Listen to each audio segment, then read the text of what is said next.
I was just sitting in my bed, and I remembered something.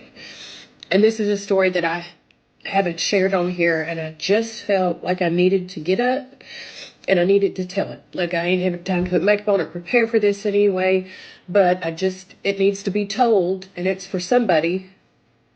So in 2002, in January of that year, my biological father committed suicide on my birthday. Crushed me. In February, I lost custody of my daughter. In March, I lost my job. In April, I was about to be evicted from my apartment and lose my car. And I had not spoken to my parents or my family in like 6 months, and I was heavily addicted. In April, I also got pregnant from a one-time thing, and I didn't know what to do. But I remember thinking and having this overwhelming feeling like, this is not going to work. I can't have this baby. I can't even take care of myself. I've lost custody of the one child that I have. My parents don't speak to me. There's absolutely no way that this is going to work. And so I scheduled an abortion because that made sense to me. It made sense to let this child stay with Jesus, was my thinking. Let this child stay with Jesus and not bring it into my crazy life, because my life was in shambles. Absolute shambles. I was so addicted. I was losing everything. I had no support because my life was a wreck. So I scheduled an abortion. And I remember a few days before the abortion was supposed to take place, I just remember falling on my knees in my apartment. Because I was so scared, like, what if this is the wrong decision? And I remember telling God, I was like, God, I don't know what to do. I really don't know what to do. I don't know if this is the right decision or not. Like, is this wrong? It just almost seems wrong to let this baby come into my life, to already put it at a disadvantage, or to just let it stay in heaven with you where it's beautiful and peaceful, and it won't have to come into my mess of a life. I was like, but I don't know what to do, God. And so you've got to let me know something one way or the other. Like, I need to know in my heart what to do, because right now I'm mad and I'm angry and I don't want this baby. And I'm pissed off that I have this decision to make now. So, God, you've got 3 days to let me know what to do. And that was that. And I was going to work at the country club for a golf tournament. And nobody knew I was pregnant there. Nobody knew that I was struggling with this. And so I would sit at my tent, and when people would come, I would give them their drinks, and we'd make small talk. And then when it would leave and I would have a moment to myself, I would just put napkins under my eyes, and I would just start crying because I didn't know what to do. And then all of a sudden there's a guy that comes up, and he comes up to me, and I had worked for him a couple years ago and hadn't seen him in a couple years. And he walks up to me and he gets his beer, and he goes back to walk back to his golf cart, and he stops and he turns back around to come towards me. And then he stops and he goes back to his golf cart and he sits on it. And then he gets up from the golf cart and he comes over there to me and he says, Angela, I just had to tell you something. Like, I don't know if this is the right time or place to tell you this. And I almost didn't think about telling you because I just got a beer and I didn't want you to think that I don't know what I'm doing or that I'm being a hypocrite. He was just like, but I just had to let you know. He was like, I've really been praying for you lately. Like, you've just been on my heart. And when I tell you, have you ever seen Mortal Kombat, where they get like this ball of energy and they just like, whoa, and they just shoot it at you?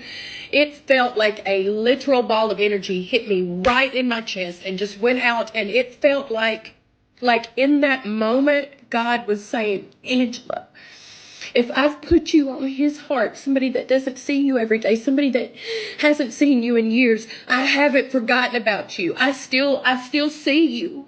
I still know what's going on. Like, I'm working. Instantly, all the hate and all the fear and all the anger that I felt towards this baby was gone. And it was as if God was saying, Angela, when Moses stood at the Red Sea, he had no idea how he'd get across. He didn't know it was impossible. Like, he had no way to get across. All he had was, his only option was me. Angela, this is your Red Sea. Your only option right now is me. If you'll just let me work and let me do something, I'll part this Red Sea. I'll get you and this baby across.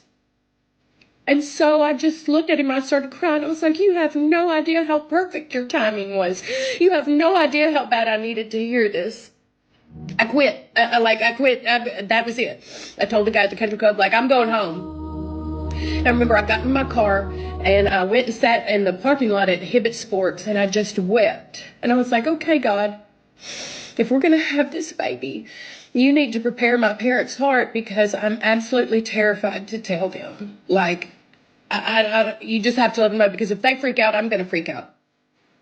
And I waited 3 days. And 3 days later, I drove up to my parents' house for the first time in 6 months or more. And I walked in and my mama looked at me and she said, Angela, what are you doing here? And I was like, I just needed to come see you. And so her and my little sister sat down at a table. And we just started talking and I couldn't take it anymore. And I just blurted it out. I'm pregnant. I'm pregnant. And my mom slaps the table. And she looks at my sister and she said, what did I tell you? And my sister looked at me and she said, Angela, 3 days ago, Mom was sitting in her room and I heard her just groaning and travailing and interceding for you. And she got up and she came into my room and she said, your sister's pregnant and she's thinking about not having this baby and we've got to pray for them because God has a plan and a destiny for her and that baby and she's thinking about ending that baby's life and we have to stop it. And she said, and we just started praying and praying. And it was at that moment that I was at the country club thinking about this abortion I'm going to have in 3 days. And at that moment when that guy, Jody, came up to me and he was just like, I've been praying for you. And when God was like, this is your Red Sea and I'm going to part it if you'll just let me. If you'll just let me take control of this situation, I can make it work. That baby is 21, almost 22 years old today. I still had a lot of work to be done on me. But God made a way for all of us. My faith was this big. I had this much. I had just an idea, just a thought that it might be possible. That God could make it work. It was just this much. If you're in that situation and you just have just this much and you think it might be possible, that God could make a way, that it could work out, you take that and you run with it. And you give him the opportunity to show up and show out in your life and just show you that he is a God of working the impossible. That's what he specializes in. If he'll do it for me, he can do it for you. I hope you guys are blessed and I hope you have a wonderful, beautiful day.